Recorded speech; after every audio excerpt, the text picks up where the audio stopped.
Oke, halo Chelvi. Halo, Apa kabar? puji Tuhan baik. Sehat? Sehat-sehat. Sekarang Kebetulan sekarang agak lebih tanning ya. Iya nih, kayaknya habis pergi jauh-jauh gitu deh. Iya. Tapi sebelum itu, kesibukanmu sekarang apa, Cel? Ya, pengangguran. Enggak, tapi kuliah sambil nyusun buat proposal skripsi aja sih. Oke, berarti bentar lagi ya. Kamu semester berapa sih? Sekarang udah masuk semester ke-7 kebetulan. Wow, satu semester lagi ya? Iya. Tinggal- Gak kerasa, bener-bener gak kerasa. Habis KKN tuh gak kerasa sama sekali. Wah, berarti tinggal nyusun proposal, habis itu ini nyelesain skripsi. Iya, sidang. Wah, Sempro dulu baru sidang nih. Iya, denger-dengar habis balik KKN nih, makanya tanning gitu kan. Iya. Kamu KKN di mana sih, Cel? Aku KKN-nya di Pulau Liki di Kabupaten Sarmi, Provinsi Papua. Pulau Liki, kabupatennya Kabupaten Sarmi, provinsinya Papua. Iya. Wah, itu berarti jauh banget ya. Itu Jayapura masih jauh banget gak sih? Dari Jayapura? Sebenarnya kalau dari peta ya, Sarmi itu ada di atasnya Jayapura. Oh, tapi kamu kalau mau ke sana harus lewat Jayapura dulu. Iya, karena kan kita pesawat turun di Jayapura, baru nanti Jayapura jalur darat ke Sarminya. Oke, wah di sini kayaknya kamu udah bawa oleh-oleh dari Sarmi nih. Oleh-olehnya tas semua sih sebenarnya ini. Aku tadi lihatin kayak ini apa? Ini ya? Iya, itu Jadi namanya itu tas tapo namanya. Tapo. Iya. Tapo tuh artinya apa? Ada artinya atau nama doang gitu? Kebetulan gak ada artinya sih, cuman ke orang Sebutannya sana tapo. sebutannya tas Ini tapo. terbuat dari Coba tebak dari apa? kalau aku mikirnya ini sih bukan plastik kan ya? Gak mungkin plastik. Nggak lah. mungkin plastik gak ya? Kalau di sana kan semuanya jadi dari alam semua. Dari alam kan, semua ya? tradisional juga. Jadi tebak. Dari rumput. Betul. Aku udah kasih tahu kamu. Dikasih tahu, Wak. Dari rumput. Iya. Tapi aku penasaran banget tadi waktu kamu bilang ini dari rumput. Kayak bayanganku kan rumput tuh rumput-rumput Iya, gitu kan. Rumput-rumput biasa iya. gitu loh. Heeh. Ini bisa rumput jadi tas gitu gimana caranya? Ya, keren kan makanya. Cuma sebenarnya kita nggak pernah kepikirannya sebuah rumput itu bisa jadi sebuah tas gitu. Tapi dengan kreativitas orang sana, mereka bisa menciptakan daun yang kering, yang sebenarnya itu daun sebenarnya kalau untuk bikin itu sebelumnya belum dikeringin ya. Tapi kan karena mau dijadiin tas dan harus lebih apa ya, ibaratnya bahannya tuh harus kaku kan, karena itu kan dianyam. Jadi mereka motong rumput itu terus dikeringin, baru habis itu dianyam kayak gitu. Tapi memang teman-teman Papua ini emang cukup ini nggak sih, cukup apa ya, lihai banget ya Iya. untuk anyam-anyaman kayak tasmu juga. Nah, Kalau itu ini- dari apa, Cel? Kalau ini sebenarnya yang terkenal sih, misalnya di Papua kan banyak banget orang. Ini tuh lebih dikenal tas noken sebenarnya. Tapi Noken? iya, tas noken itu kan tapi kebanyakan dari rajutan benang. Tapi kalau ini spesial, aku dikasih sama nenek aku di sana. Ini dari jaring buat mancing. Oh, Jadi jaring nelayan-nelayan. nelayan Iya. gitu. Karena kan mayoritas di sana profesinya seorang nelayan. Mancing juga. Gitu. Sih, Jadi keren banget. ya, cantik. Cantik, lucu banget. Ini penuh kenangan. Ini semuanya penuh kenangan. Tapi aku takut diajak podcast di sini, aku takut nangis sumpah. Chelvi tadi udah cerita, kayaknya aku bakalan nangis kalau podcast di sini. Tapi sebelum itu aku penasaran banget kenapa kamu kepikiran buat jauh-jauh KKN ke Pulau Liki. Berarti sebutannya Liki ya? Iya, Pulau Pulau Liki. Spesifik Pulau Liki. Nah, Yang sangat jauh di timur sana gitu. iya. Sebenarnya ceritanya panjang sih, karena awalnya tuh kita sebagai tim itu mengusung untuk KKN di Biak. Jadi kalau misalnya teman-teman pernah nonton video sebelum ini ada podcast dari KKN Biak Elok. Nah sebenarnya aku ngusung di tim Biak Elok itu. Oh, di berarti Biak. ngelanjutin. Iya, ngelanjutin di dari Biak. Biak. Jadi kita udah melakukan beberapa kali persiapan kayak menyiapkan proker, terus proposal dan surat perizinan segala macam. Kita ngusungnya tuh ke Biak pada saat itu. Cuman karena ada satu dan lain hal, akhirnya kita nggak bisa KKN di Biak dan kita ditarik habis itu untuk KKN di Sarmi. Dan disitulah terjadi gonjang-ganjing. Wah, apa tuh? Karena kan kita nggak tahu ya pertamanya Sarmi itu di mana gitu Iya. kan. Sarmi itu kayak gimana kita juga nggak pernah tahu gitu kan. Karena kan waktu itu posisinya kita mendekati penerjunan KKN juga. Wah, itu udah hamin berapa tuh, Cel? Kalau nggak salah hamin 1,5 bulan deh. Dan itu Kamu waktu yang singkat kan maksudnya. Iya, untuk- hamin 1,5 bulan Iya, baru tahu kalau iya. KKN-mu ternyata pindah ke Sarmi. Iya, kakaknya pindah Oke, ke terus? Sarmi. Terus begitu kita tahu di Sarmi, kita itu pertamanya ditempatinya bukan di Pulau Liki, Oh. tapi di Pulau Wakde. Wakde. Iya, jadi- jadi Sarmi itu salah satu kabupaten yang di dalamnya banyak pulau. Iya, ada beberapa pulau di sana. Itu sebutannya distrik ya kalau di sana ya? Iya, distrik. Jadi kalau misalnya kamu bisa search juga di Google, Pulau Wagde itu salah satu pulau di mana sering bukan sering sih, maksudnya tempat terjadinya Perang Dunia Kedua pada saat itu. Wow. Jadi di sana tuh banyak banget sejarah peninggalan Perang Dunia Kedua, kayak tank-tank di sana juga masih ada, tank-tank Jepang, terus gua Jepang, ya gitu masih ada. Dan kita nyiapin proker pada saat itu ya untuk mempromosikan oh di sana tuh ada wisata sejarah gitu kan. Terus kita mau konservasi juga di sana gitu misalkan katakanlah. Nah, kita prokernya sudah menyiapkannya itu untuk Pulau Wagde gitu kan. Itu dalam waktu 1,5 bulan kamu nyiapin proker buat itu. Oke, terus kenapa nih kok bisa tiba-tiba berpindah distrik ya, berpindah pulau gitu? Ya kita taunya sampai hari kita berangkat pada saat itu, sampai kita berangkat dari Jogja ke Papua pada saat itu, kita masih taunya kita akan ditempatin di Pulau Wagde. Tapi ketika kita sampai di Jayapura, kita dijemput oleh pemerintah daerah setempat dan kita baru diberitahu bahwasanya kita dipindahkan lagi ke Pulau Liki gitu. Terus bentar, aku bingung bentar. Ini emang aneh banget sih, kayaknya kakak nggak ada yang kayak gini deh. Jadi, pertamanya awalnya kalian ngelanjutin dari Biak Elok nih, Biak Elok, lanjutin KKN di Biak kan. Ternyata Hamin 1,5 bulan, ternyata kalian dipindahkan ke Sarmi. Nah, di Sarmi itu kalian ditaruh di distrik di Pulau Wagde. Di Pulau Wagde. Nah, udah tuh berangkat tuh berarti udah sesuai dengan prokernya, sesuai dengan tempatnya kan. Berangkat tuh. Bahkan banner kita nyetaknya juga Pulau Wagde pada saat itu gitu kan. Nyetak banner segala macem. Sampailah ke Jayapura. Baru dikasih tahu. Iya, baru dikasih tahunya tuh ketika kita sampai di Jayapura. Terus itu gimana tuh? Ya nggak bisa bayangin. Aku juga nggak bisa bayangin waktu itu. Aku cuman mematung shock gitu kan, karena jujur dari aku sendiri, aku kan di bagian divisi pariwisata. Ini aku sedikit cerita ya. Kalau misalnya background dari tim KKN aku itu untuk KKN-nya sendiri, kita programnya tidak dibagi per klaster, tapi kita membentuk 6 divisi. Itu ada divisi pariwisata, pemerintahan, UMKM, kemudian infrastruktur, kesehatan, satu lagi apa? Pariwisata ya? Aku udah nyebutin belum ya? Pariwisata, UMKM, pemerintahan, kesehatan, infrastruktur, sama pendidikan. Jadi kalau misalnya dari aku sendiri, dari divisi pariwisata, aku waktu itu menyiapkan untuk membuat video dokumenter, karena kan di situ kan cocok banget kan untuk kita melihat kondisi sejarah di sana. Dan ketika kita tahu dipindahkan di Pulau Liki, jujur mungkin teman-teman aku semuanya pada shock, karena proker yang udah kita siapin, yang udah kita susun pada saat itu ya memang untuk Wagde gitu kan, sedangkan kita tidak riset sama sekali tentang Pulau Liki, kita tidak tahu Pulau Liki seperti apa gitu kan. Dan baru tahu pada saat kita sampai di Jayapura, jujur kita shock. Dan ya itulah tantangan pertama kami sebagai tim KKN yang itu langsung dihadapkan dengan tantangan langsung ya. Itu kayak jujur shock banget sih waktu awal-awal. Terus gimana tuh persiapannya akhirnya? Kan kalian akhirnya harus merombak semuanya ya, bahkan merombak semua proker kalian, akhirnya itu gimana tuh? Apakah kalian bikin forum besar gitu atau gimana tuh? Pastinya forum sih pada saat itu, karena kan kita pada saat itu sebelum kita berangkat ke Sarmi, jadi rute perjalanannya itu untuk sampai ke Pulau Liki ya, kita tuh dari Jayapura itu berangkat ke Sarmi itu 10 jam jalur darat. Jadi dari kita naik Jayapura bis. ke Sarmi 10 jam? Iya, 10 jam.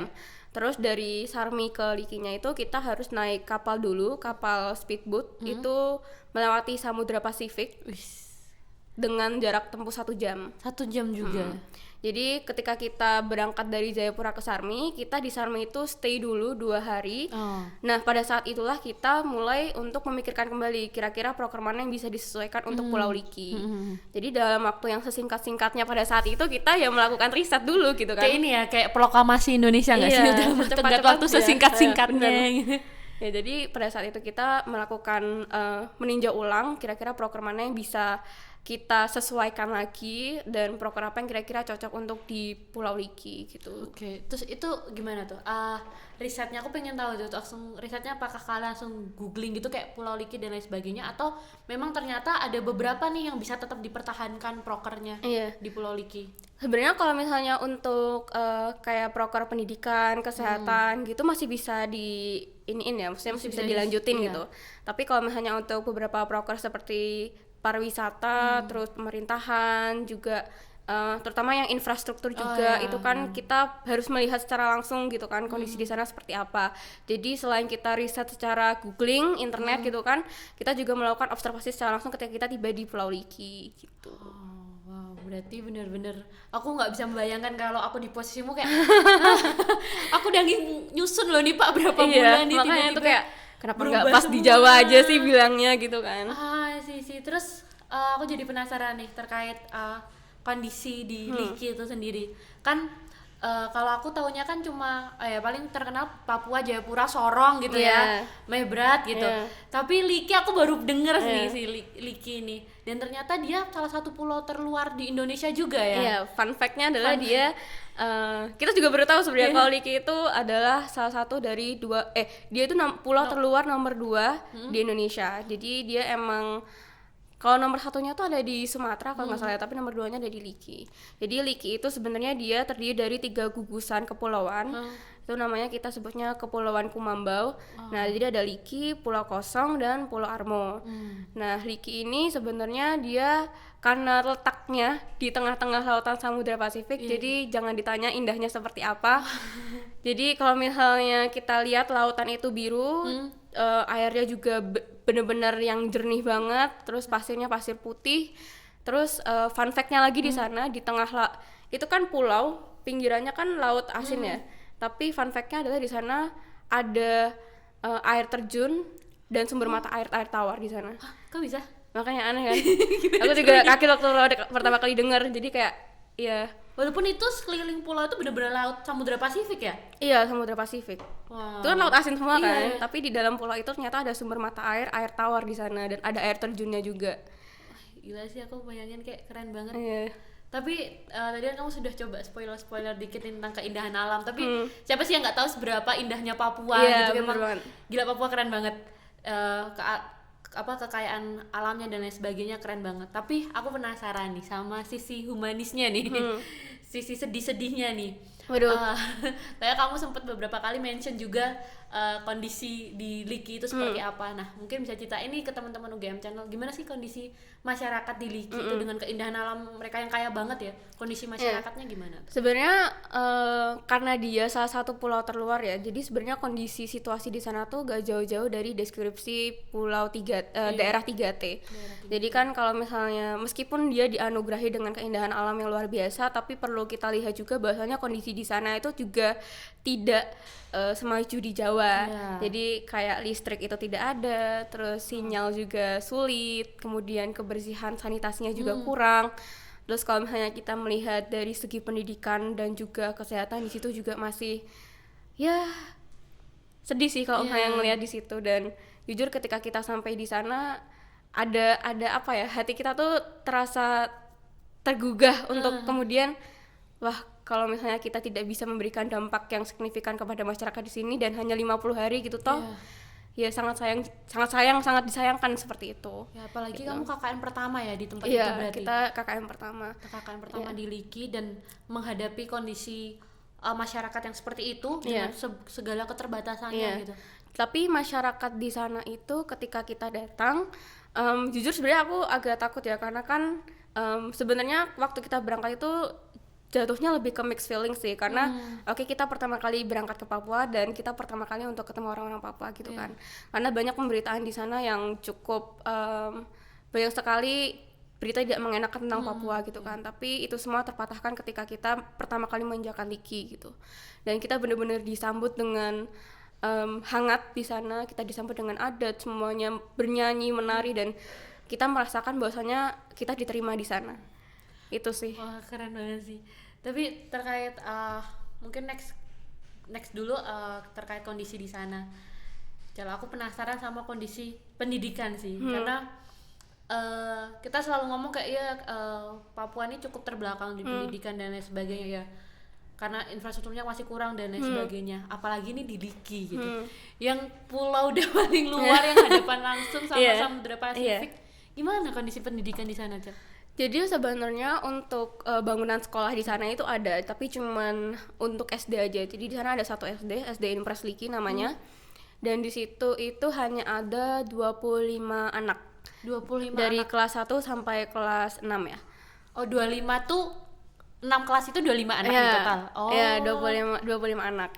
Dan di sana itu aku bisa bilang kondisi yang urgent di sana adalah kemampuan membaca, menulis dan menghitung anak-anak di sana itu sebenarnya masih kurang. Jadi sangat disayangkan ketika anak-anak yang kelas 5 atau kelas 6 itu yang mereka seharusnya sudah lancar ya. Kalau misalnya di Jawa kan kita masuk SMP tuh udah harus bisa baca tulis hitung gitu kan. Tapi di sana tuh sangat disayangkan mereka masih terbata-bata dan masih cenderung belum fasih, belum lancar seperti itu.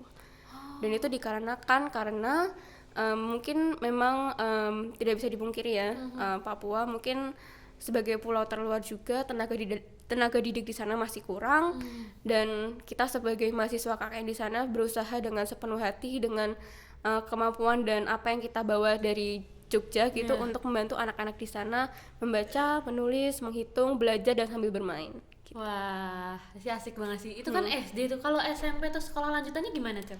Nah, anak-anak di sana itu ketika dia sudah lulus SD, dia akan melanjutkan sekolah itu di Sarmi. Jadi ke kabupaten iya, ke kabupaten di Sarmi. Jadi kebetulan orang-orang di Liki itu juga memiliki keluarga di Sarmi. Jadi ketika anak-anak mereka lulus dari SD dan melanjutkan sekolah ke SMP atau SMA, mereka akan tinggal bersama keluarga yang ada di Sarmi. Gitu. Jadi kalau mereka mau lanjut sekolah lanjut SMP SMA, mereka harus nyebrang dulu tuh.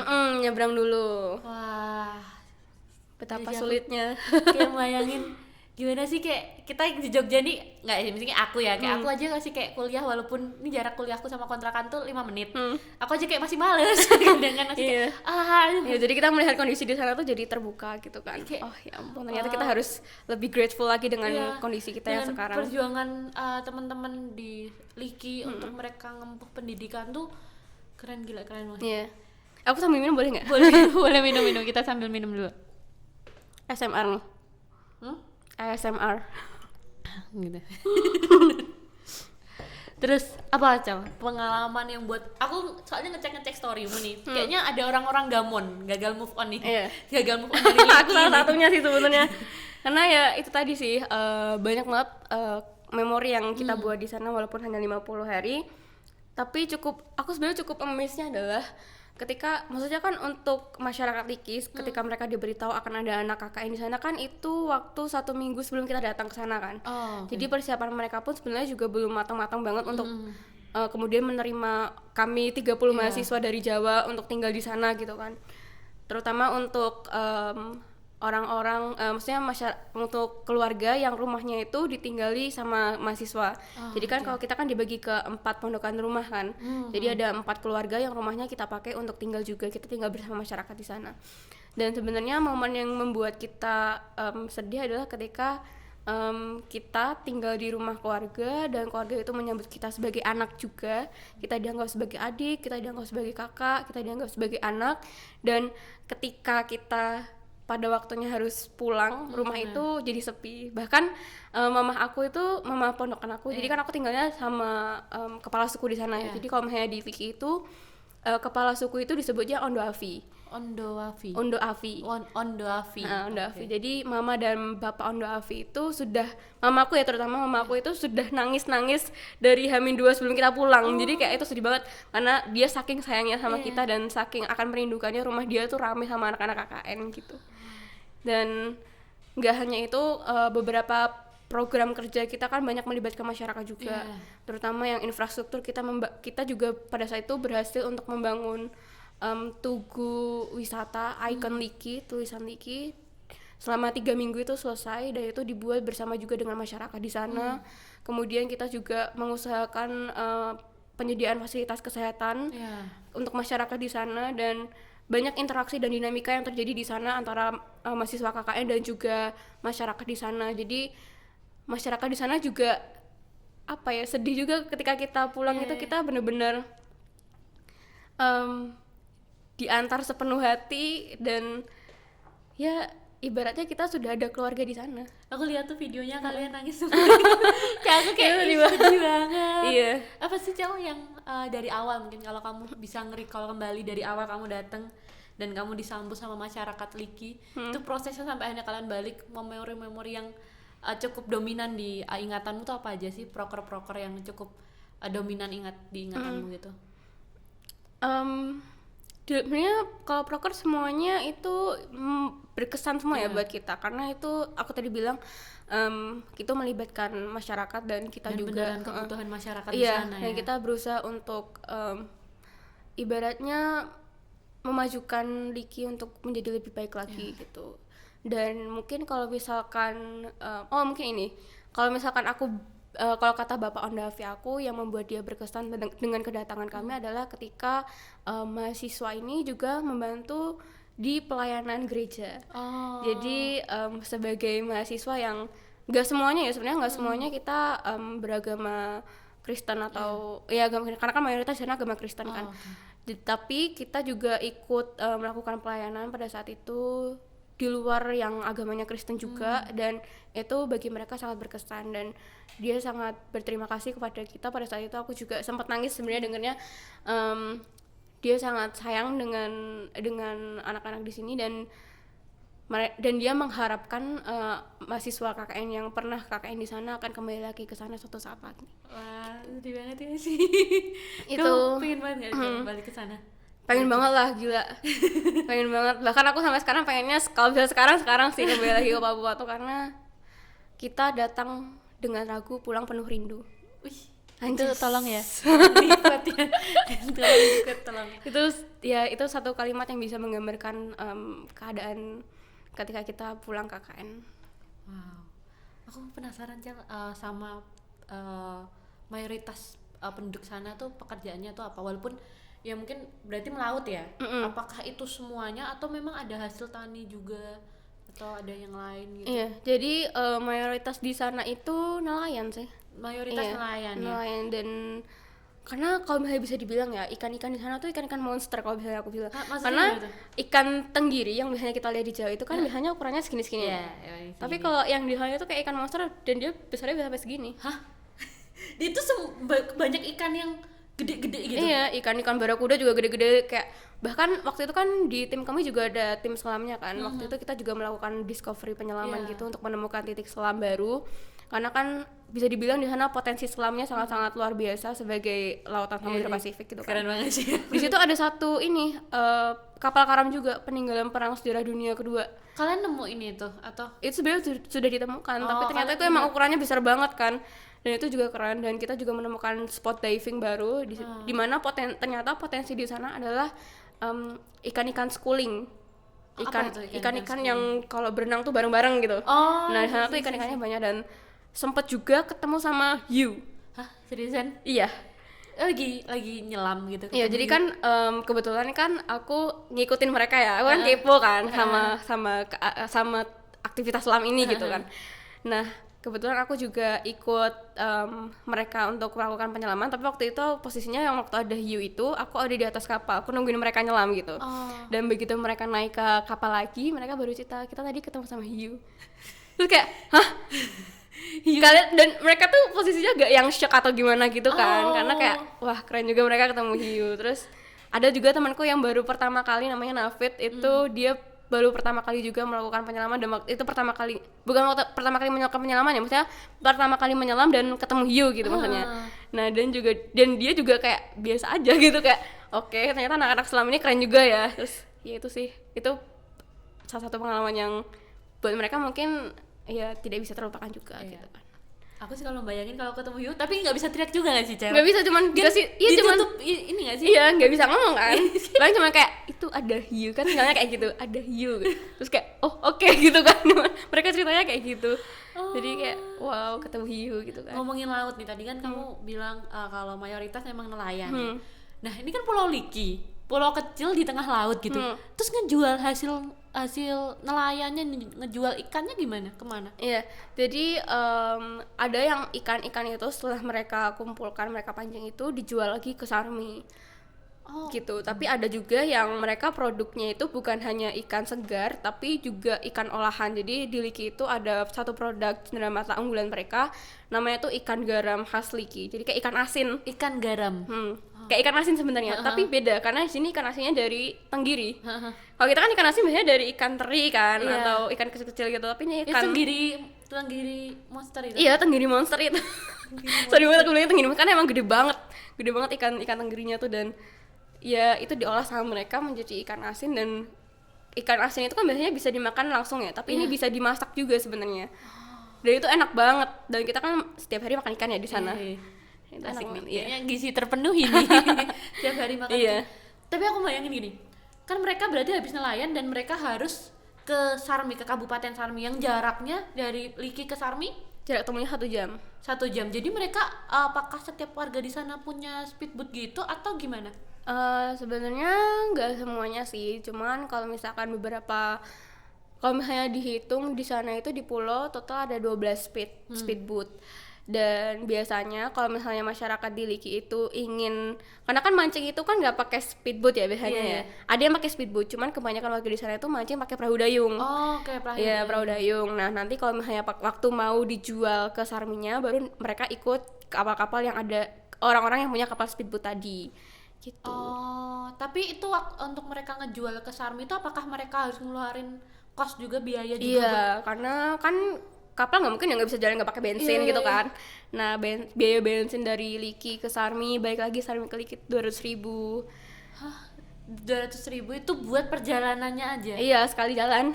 Terus ketika mereka ngejual, apakah itu bisa nutup uang perjalanannya atau ternyata sedikit? Pastinya mungkin nggak bisa dibilang nggak mencukupi sih sebenarnya. Cuman ya itu tadi kita melihat kondisi mereka di sana dengan segala keterbatasan yang ada tuh jujur aku cukup amazed sih. Karena mungkin kalau misalnya aku pribadi yang menjalani itu aku juga gak akan cukup dan gak akan bisa bertahan sih. Tapi balik lagi ya, karena mereka itu saking cintanya mereka sama Liki gitu ya, mereka memanfaatkan apa yang ada di pulau itu. Jadi mereka makan ikan cukup setiap hari, mereka makan sagu juga cukup setiap hari.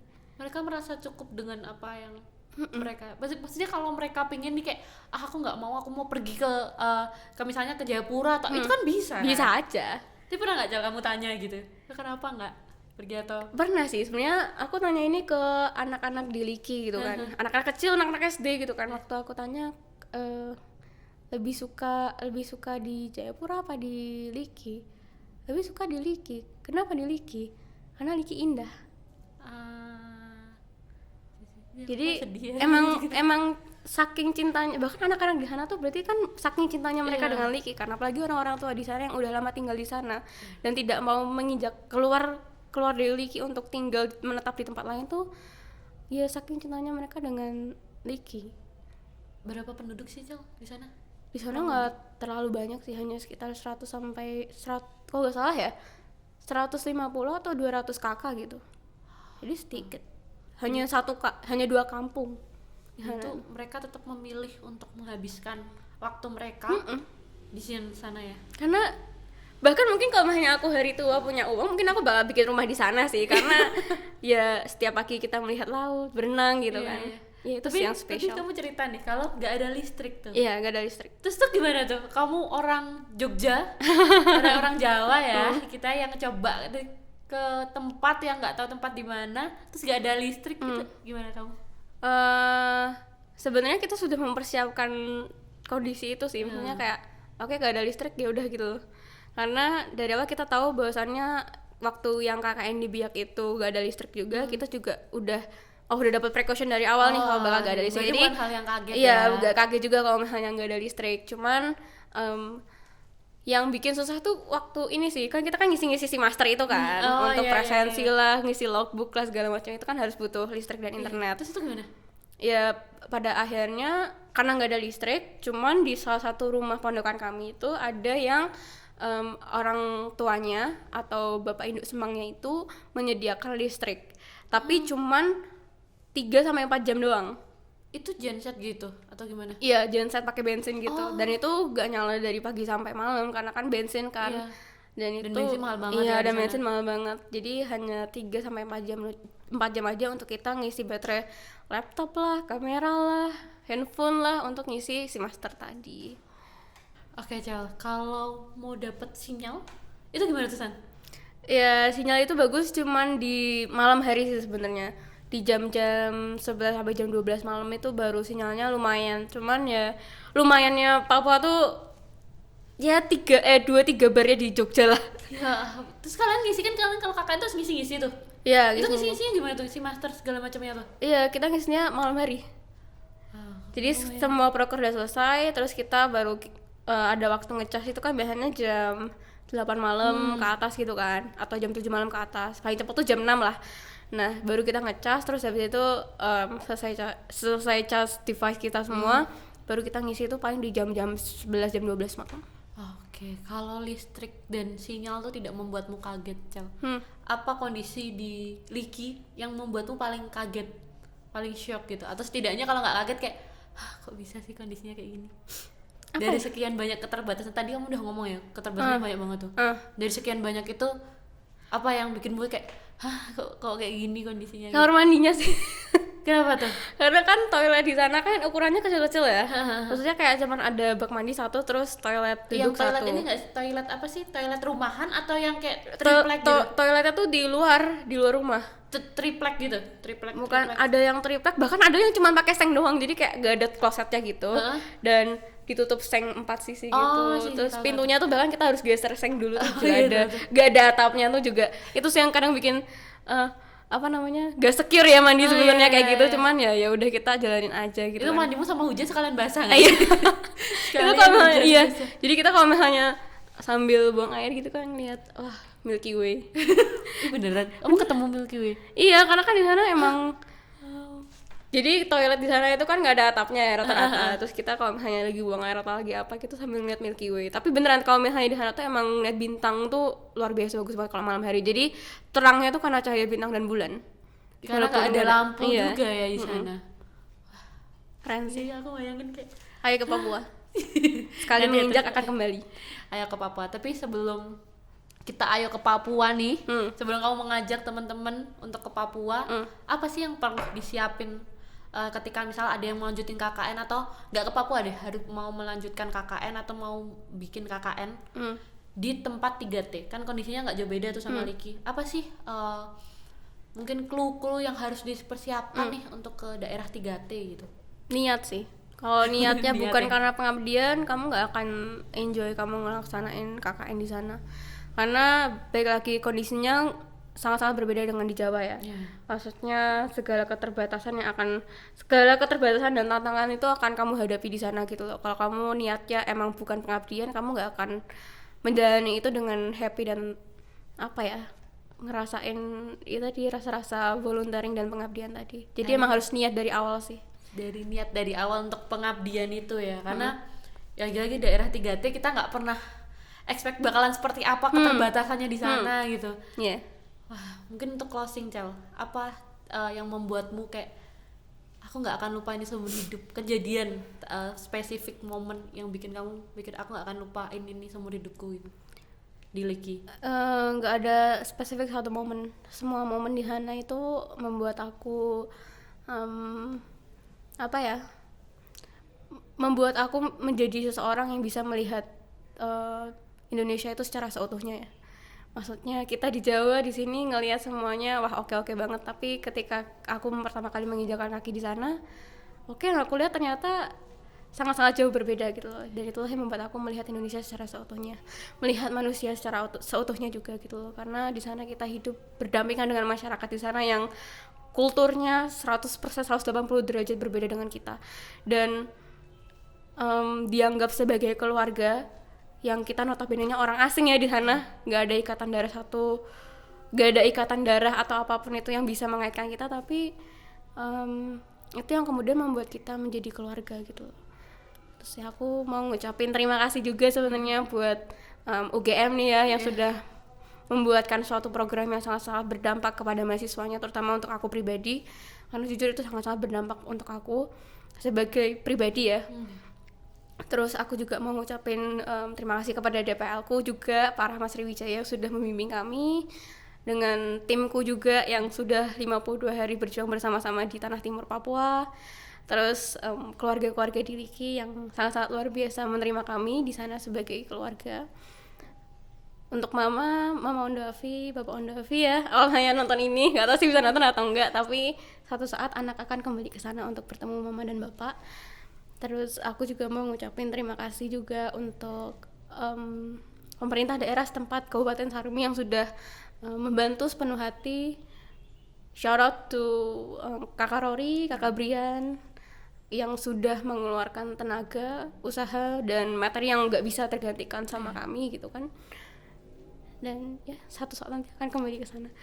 Semoga ya Cel ya, pasti kembali ke Liki.